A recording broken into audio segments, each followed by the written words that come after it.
মুসা আলাইহিস সালাম বলেছিলেন রব্বি আরিনি, আয় আল্লাহ আমি তোমারে দেখতে চাই। আল্লাহ কি জবাব দিয়েছেন? আসো দেখো না। আল্লাহ বলেছেন লান তারানি, লান, কখনোই দেখতে পাবে না। মুসা আলাইহিস সালাম খুব আদরের নবী ছিলেন, উলুল আযম পয়গম্বর ছিলেন। তিনি পুনর্বার বললেন আয় আল্লাহ তাআলা আমি তোমারে দেখতে চাই। আল্লাহ তাআলা বললেন আচ্ছা ঠিক আছে, দেখতে যদি চাও তাহলে একটা পরীক্ষা দাও, টেস্ট পরীক্ষা হবে। আল্লাহ তাআলা তার 70,000 পর্দার আড়াল থেকে তার নূরের একটা ঝলক নিক্ষেপ করলেন পাহাড়ের প্রতি। পাহাড় জ্বলে পুড়ে ছাই হয়ে গেল। মুসা আলাইহিস সালাম শুধু এক পলক দেখলেন আর আল্লাহু আকবার বলে চিৎকার মেরে বেহুশ হয়ে পড়ে গেলেন। সুতরাং আল্লাহকে দেখা যাবে না এই চর্মচক্ষু দিয়ে, দুনিয়ার এই চোখ দিয়ে আল্লাহকে দেখা যাবে না।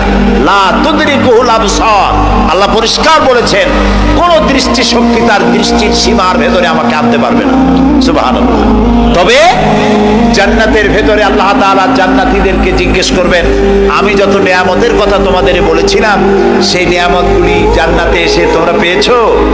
জান্নাতীরা বলবে আয় আল্লাহ পেয়েছি।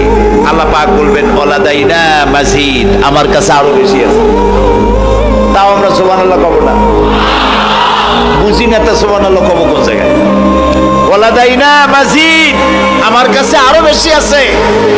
বেহেশতীরা চিন্তা করলো এত মজার বেহেশত, কত কিছু পাইলাম, এরপরে গাছে পাকা পাকা ফল খাইতে ইচ্ছা করে, গাছে উঠবো না, গাছের ডাল মুখের কাছে আসে, ছিঁড়বো না, ফল মুখের মধ্যে পড়ে যায়, চাবাবো না, গলে পেটের মধ্যে চলে যায়। পায়খানা নাই, পেশাব নাই, ঘাম নাই, পরিশ্রম নাই, কষ্ট নাই, এর সেই তো আল্লাহর কাছে আরো বেশি আছে। সেটা কি? জান্নাতীরা খামোশ হয়ে বসে থাকবেন।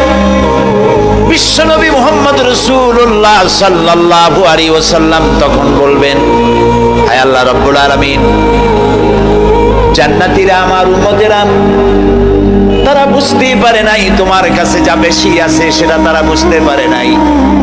হায় আল্লাহ তাআলা, জান্নাতীরা সব নিয়ামত পেয়েছে ঠিক, কিন্তু যার জন্য আরামের ঘুমকে হারাম করে গভীর রাত্রে জেগে জেগে তাহাজ্জুদের নামাজ আদায় করে চোখের পানি ফেললো, যার জন্য জিহাদ করলো, যার আইন কায়েমের জন্য শহীদ হলো, যার জন্য মান ইজ্জত শেষ করলো, হিজরত করলো, কষ্ট করলো, রক্ত দিল, জীবন দিল, সেই আল্লাহকে তারা এখনো দেখতে পারে নাই।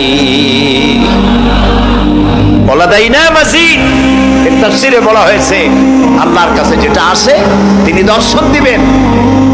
নবী করিম সাল্লাল্লাহু আলাইহি ওয়াসাল্লাম এই কথা যখন বলবেন যে আল্লাহকে আমার জান্নাতীদের আল্লাহকে এখনো দেখা হয় নাই, যে আল্লাহর জন্য সব করলো তারে এখনো দেখা হলো না, আল্লাহ তাআলা তখন আপন কুদরতে তার সামনের সব পর্দাকে সরিয়ে দিবেন। সুবহানাল্লাহ।